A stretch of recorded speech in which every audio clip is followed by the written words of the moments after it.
More than 50 million Filipinos don't have access to the internet.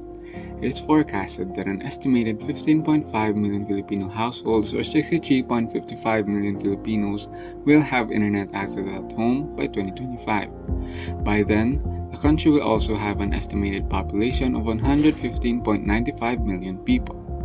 This means that over 45% of the total population still won't have access to the internet by 2025, showing the evident digital divide gap that is continuously growing in the country.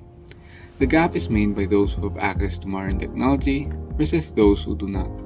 It has been pre-existing way before, and with the occurrence of a global pandemic, it has widened even more. In the Philippine context, this digital divide is most evident in the case of students wherein problems connecting to the internet have the biggest impact on online learning. Learners were forced to transition to online classes, and while efficient, the digital divide in the country is highlighted due to the signal and technical malfunctions that they experience, causing poor student participation in classes. The Philippines lack digital infrastructures and its technological devices and resources are unaffordable to most. And since lower socioeconomic status is associated with a learner's poor academic performance, our group will tackle the different solutions that has been bridging the socioeconomic digital divide gap in the Philippines. The socio-economic digital divide has created a gap that will only worsen if measures are not taken to close it. Thankfully, several programs recently been launched to address this. For instance, the Philippine government created the Free Wi-Fi for All program and the National Broadband Plan. The Free Wi-Fi program was based on the Free Internet Access in Public Places Act.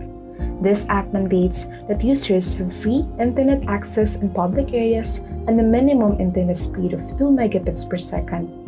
As of September 2022, there are 8,900 active free internet sites all over the country. On the other hand, the National Broadband Plan aims to accelerate the nation's adoption of wireless and fiber optic technologies, resulting in more universal, faster, and affordable internet access. This plan will begin to serve the public in mid-2023. Non-profits. This effort is also one way to bridge the socio-economic digital divide. The COVID-19 pandemic has changed the way the Philippines bring efforts in bridging the divide in a digital world. It accelerated the adoption and use of digital technologies. Digital projects was more encouraged to minimize contact with the virus.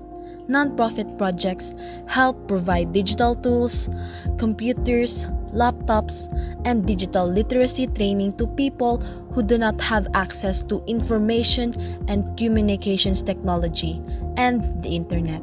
Therefore, many initiatives have been done to bring these projects to life.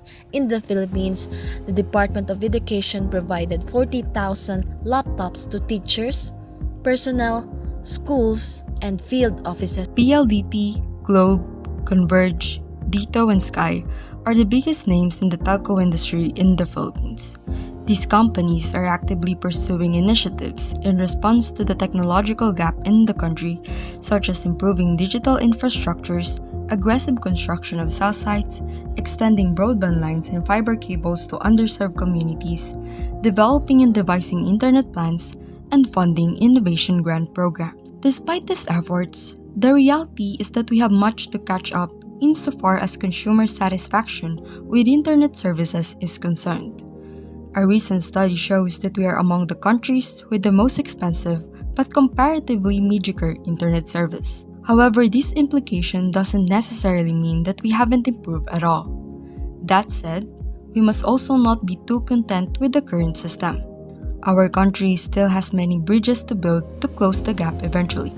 Still, we are hopeful that the joint efforts of the government, nonprofit organizations, and ISPs will foster the digital inclusion of low socioeconomic status households.